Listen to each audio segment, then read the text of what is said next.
दोस्तों, दीपावली 5 दिन का त्यौहार है जिसका हिंदू धर्म में बहुत महत्व है। इन 5 दिनों के त्यौहार की शुरुआत होती है धनतेरस से, अर्थात कार्तिक त्रयोदशी से।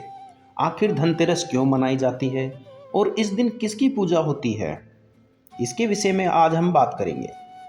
सबसे पहले तो धनतेरस के दिन धन्वंतरि की पूजा की जाती है। धन्वंतरि कौन थे? भगवान धन्वंतरि श्री हरि विष्णु के 24 अवतारों में से 12वें अवतार माने गए हैं। पौराणिक कथा के अनुसार भगवान धन्वंतरि की उत्पत्ति समुद्र मंथन के दौरान हुई थी। समुद्र मंथन के समय 14 प्रमुख रत्न निकले थे, जिनमें 14वें रत्न के रूप में स्वयं भगवान धन्वंतरि प्रकट हुए, जिनके हाथ में अमृत कलश था।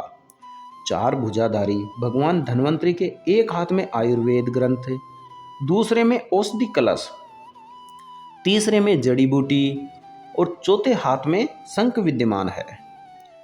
भगवान धन्वंतरि आयुर्वेद के जनक कहलाए। भगवान धन्वंतरि ने ही संसार के कल्याण के लिए अमृतमय औषधियों की खोज की थी। दुनिया भर की औषधियों पर भगवान धन्वंतरि ने अध्ययन किया, जिसके अच्छे बुरे प्रभाव आयुर्वेद के मूल ग्रंथ धन्वंतरि संहिता में बताए गए हैं। यह धन्वंतरि संहिता भगवान धन्वंतरि ने ही लिखा है।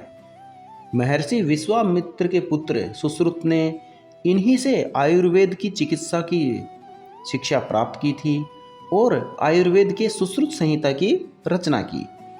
भगवान धन्वंतरि हिंदू धर्म में देवताओं के चिकित्सक के रूप में भी माने गए हैं।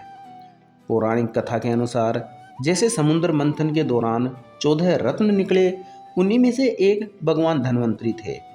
धन्वंतरि की पूजा विधि, अर्थात भगवान धन्वंतरि की पूजा कैसे की जाती है। धनतेरस के दिन भगवान धन्वंतरि की या तो मूर्ति की पूजा या इनके चित्र की पूजा की जाती है। 5 दिन के त्यौहार में जैसे दिए जलाना सबसे महत्वपूर्ण है, उसी प्रकार भगवान धन्वंतरि के सामने दिए जलाए जाते हैं और इनकी आरती की जाती है। पूजा करने के बाद में भगवान धन्वंतरि को भोग लगाया जाता है। धनतेरस के दिन लोग नए बर्तन खरीदते हैं। सोने चांदी के आभूषण खरीदना भी शुभ माना जाता है। धनतेरस इन 5 दिनों में एक महत्वपूर्ण त्यौहार है जो स्वास्थ्य, धन और समृद्धि की कामना के लिए मनाया जाता है। इस दिन बाजारों में बड़ी रौनक रहती है और खरीदारी जमकर की जाती है। दीपावली के 5 दिन के त्योहारों में सबसे पहले धनतेरस त्रयोदशी के दिन आता है। उसके बाद में आता है नरका चतुर्दशी, जिसे छोटी दिवाली या रूप चतुर्दशी के नाम से जाना जाता है। उसके बाद में तीसरे दिन अर्थात अमावस्या के दिन आती है मुख्य दिवाली, जिसके दिन लक्ष्मी पूजा की जाती है। उसके बाद प्रतिपदा के दिन आती है गोवर्धन पूजा, जब अनेक मंदिरों में अन्नकूट बनाया जाता है। उसके बाद में 5वें दिन भाई दूज या यम द्वितीया आती है।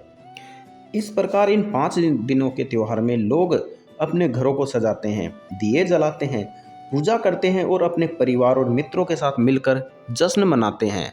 आप सभी को भी दिवाली की हार्दिक शुभकामनाएं।